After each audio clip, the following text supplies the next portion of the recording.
dari Kampung Kemalangan, Desa Gunung Cupu, Kecamatan Cimanuk, Kabupaten Pandeglang.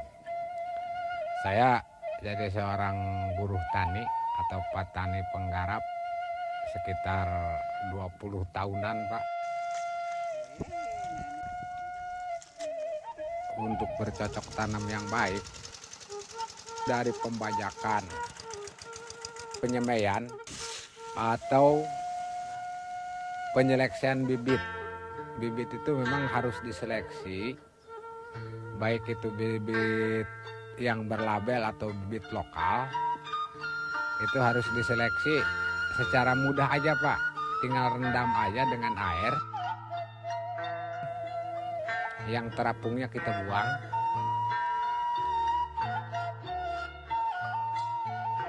Ambil yang merendamnya aja, yang kita semai. Dalam perendamannya itu tetap kita harus pakai biobos. Gitu.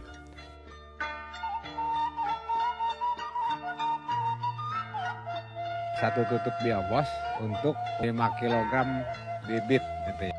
Setelah kita campurkan, rendam selama 24 jam. Jadi kalau istilah manusia dipakai biobos itu diimunisasi, Pak. Jadi udah ada kekebalan. Setelah direndam, pertumbuhan padinya itu pasti merata kalau pakai biobos. Lahan untuk penyemaiannya itu harus disiapkan, udah siap. Lahannya juga harus disemprot dengan biobos juga. Sebelum kita tanam, kita semprot dulu si penyemaian itu dengan pestisida hayati supaya hama yang ada di dalam penyemaian itu tidak menyebar ke lahan yang luas. Nah, nanti mau ditanam ke lahan yang sudah disiapkan oleh kita, lahannya itu harus disemprot lagi dengan biobos sebelum tanam. Minimal 3 hari sebelum tanam kita semprot dulu lahannya, baru dapat 3 hari kita tanami. Tapi jangan lebih dari 3 batang padi. Karena kalau lebih dari 3 batang padi itu hasilnya enggak memuaskan, Pak. Hasilnya kurang gitu. Karena kalau pakai biobos itu anakannya banyak. Begitu kita mulai bercocok tanam atau mulai tanam itu sistem logowo. Karena apa? Logowo itu untuk memudahkan baik itu pemupukan atau penyemprotan, pemeliharaan yang lainnya. Itu kalau sistem logowo itu mudah gitu. 3 hari setelah bercocok tanam, kita menggunakan pestisida hayati lagi. Itu setelah 3 hari bercocok tanam. Karena apa? Kita itu untuk mencegah hama yang ada di sekitar kita. Kemudian setelah penyiangan atau perawatan 15-20 hari atau lebih dikit nggak masalah. Udah penyiangan, kita semprot lagi dengan biobos.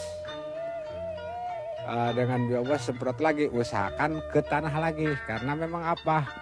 Biobos itu sifatnya diantaranya bisa merubah sifat tanah dan mengembalikan unsur-unsur hara yang ada di dalam tanah. Bahkan lambat laun bisa menghancurkan sisa-sisa pupuk kimia itu sendiri. Yang musim kemarin saya menggunakan pupuk kimia itu hanya 25%. Tapi hasilnya tetap masih unggul, Pak. Kemudian ketiga kali pemupukan dengan biobos itu sekitar umur 45-50 hari. Panennya pun kalau pakai biobos itu agak lebih cepat, Pak. Biasanya kalau jenis IR atau Inpari 10 itu 3 bulan, berarti 90 hari. Tapi kalau pakai biobos itu 83 hari harus udah panen Pak. Jadi lebih cepat, minimal 1 minggu. Juga hasilnya itu akan lebih. Yang saya alami nggak pernah 20% Pak, bisa lebih. Makanya dengan biobos itu saya yakin, karena saya memang udah mengalami memakai biobos terus selama 4 musim ke 5 sekarang. Memang pertumbuhannya juga beda dengan pertumbuhan yang tanpa biobos. Juga hasilnya Pak, hasil dari biobos, hasil dengan pupuk biobos itu biasanya kalau daerah Pandeglang itu rata-rata di wilayah Cimanuk itu, kalau bahasa pabrik itu yang ditanyakan rendemennya berapa. Istilah rendemen itu keluar berasnya berapa dari per kintal. 1 kintal gabah basah bukan gabah kering Pak. Keluar berasnya itu 68%. Jadi 60 kilogram. Itu gabah basah bukan gabah kering. Kalau gabah kering itu nyampe 80% kalau pakai biobos. Untuk kesimpulannya kalau pakai pupuk biobos dengan 50% pupuk kimia, harganya itu lebih murah, tapi hasilnya lebih meningkat. Kalau hasil garapan saya itu, terus terang saya karena menggunakan hanya setengahnya, hanya nyampe 11,6 garapan saya pribadi. Tapi ada yang berani, binaan saya itu nggak tanggung-tanggung, karena dengar biobos itu bagus, per hektar itu nyampe 14,2 ton. Untuk secara ekonomisnya Pak ya, kalau pakai biobos dengan pupuk kimia setengahnya 50%, itu dengan biobos 6 liter, pupuk kimia 50%, jumlahnya hanya 1.570.000. Jadi itu juga sudah mengurangi biaya pupuk yang harus dibeli oleh kita. Tapi hasilnya kalau pakai pupuk kimia itu misalnya per hektar itu hanya 6 ton, 6 kali 4 itu hanya 24 juta per hektar.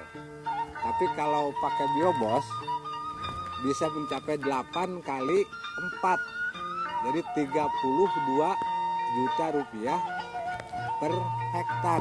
Biaya belinya itu lebih murah, tapi hasilnya lebih banyak.